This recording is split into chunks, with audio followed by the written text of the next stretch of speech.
it's about getting our money's worth. Unfortunately, we don't have enough money to address climate change, either on the mitigation side or the adaptation side. So it is exceedingly important that we use the money well and carefully. And the only way you can do that is if you learn from what's working, what isn't working. So evaluation is exactly what it says. We are evaluating programs that exist.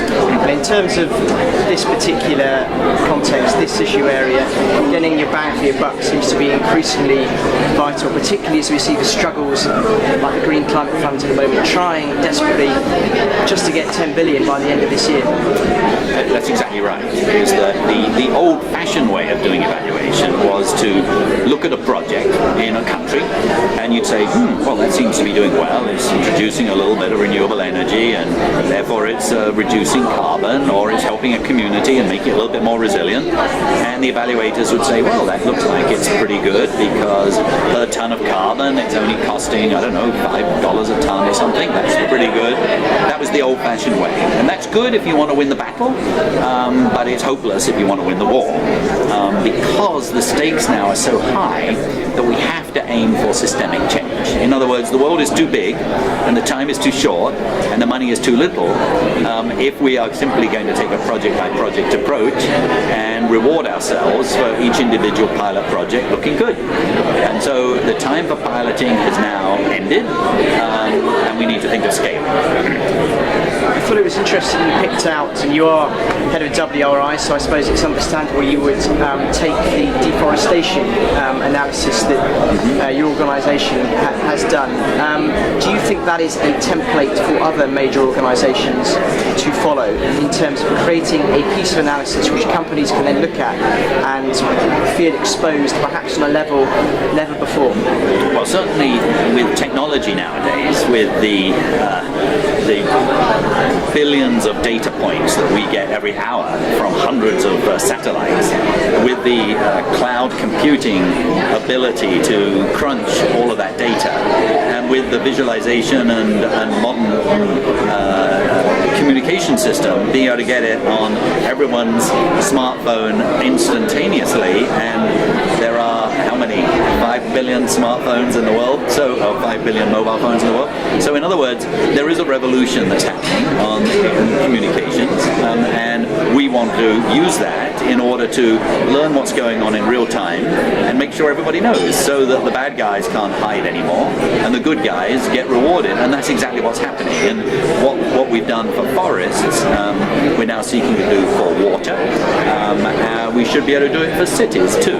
We should be able to know in real time exactly what is happening in a way that will enable decision makers to make better decisions and move towards a path which is not only greener, but it's more competitive and better for the economy. How do you balance that with the demands from developing countries? I imagine that particularly the discussions that are going on with the Green Climate Fund, many countries are going to want to have money sent to specific renewable energy projects that are taking place within their countries. What you're kind of suggesting is a sort of slightly more macro approach, which really provides that insight into different pressure areas. But there is going to be, I imagine, a conflict between what national governments want and what perhaps other people say would be of more long-term benefit. Well, we still do need real projects to take place in real time. I think the point that I'm trying to make is that those projects need to be aggregated. We need to learn from all of them. We shouldn't be evaluating individual projects anymore.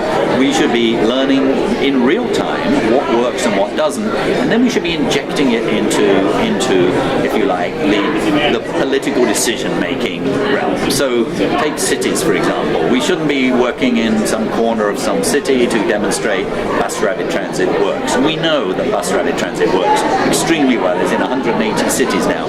So what we're looking for, we need to look for, is a mayor who says, I want to become the next Barcelona. I have understood what's out there is going to be good for my citizens, good for society, good for the poor, good for competitiveness, and great for the environment. And so those are the guys you want to be finding who are willing to go the extra mile. and so it's still maybe supporting projects, but it's supporting them in a way that will have a ripple effect that's much greater than those individual projects. And quickly going back to the Green Climate Fund, which is an area that the WRI have done quite a bit of work on, do you have any sense about what specific projects you feel it should be focusing on over the next couple of years once it gets going? Well, it has a wonderful opportunity. I mean, it's got incredible legitimacy. There's no reason why it shouldn't have good professional staff. It will need to build partnerships. It would be a mistake for the Green Climate Fund to sort of think that it can establish itself and run projects, without good partners. These are difficult things to do, but I think it's got a great opportunity to engage. And when I say political, I mean in the good sense of the word. It's finding those mayors, those ministers, those countries that are willing to go the extra mile, and those private sector investors. I mean, this is terribly important. Is that at the end of the day, it will be private initiative that drives down those cost curves, often linked to government research programs as well. So I think there's good prospect for it, but it's very, very tempting for any new fund to sort of follow the path of least resistance, say, oh, here's a good project, we'll support that. And again, you win the battle, but you may not be really advancing the war. And quite frankly, the stakes are so high, the urgency is so great that we just got to go at this in the smartest possible way we can. Final point, you made I think a quite strong case for the economic benefits of green growth, green investment, but that's not always an argument that's accepted by politicians, both in Washington and in London, both cities that you know well, both hotbeds of what you might say strong climate skepticism. What do you think needs to change in terms of the politics over the coming years? Because we saw the Ban Ki-moon summit in New York and everyone said what a big difference it would make, but it doesn't seem, listening to the rhetoric on both sides of the Atlantic, that maybe many politicians are necessarily convinced, particularly on the economics. Well, look, I think one has to sort of diagnose where the politics are, diagnose people's opinions, and try to bring evidence to bear. And it may require going at the subnational level. I mean, you mentioned London, for example.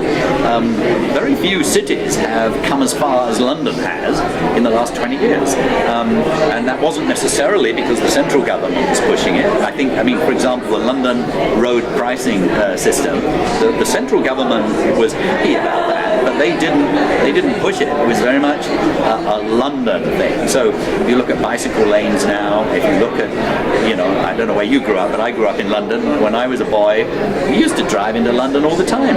I just lived 3 years just recently in London, and never in the suburbs, in Surrey, never once drove my car into London, and I never will for the rest of my life. Now, how would that happen in such a short space of time? There was a psychological switch that went on, in addition to the road pricing, but it wasn't because I have to pay £10 to.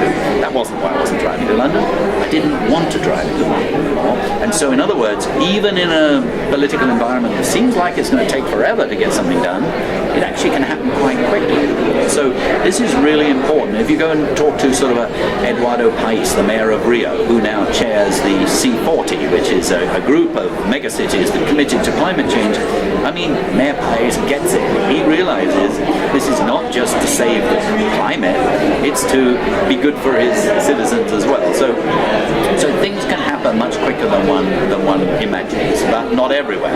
And that's why we have to really sort of look these leaders in the eye and make a judgment. Is this the person, the man or the woman, that really is getting this, that is willing to go the extra mile?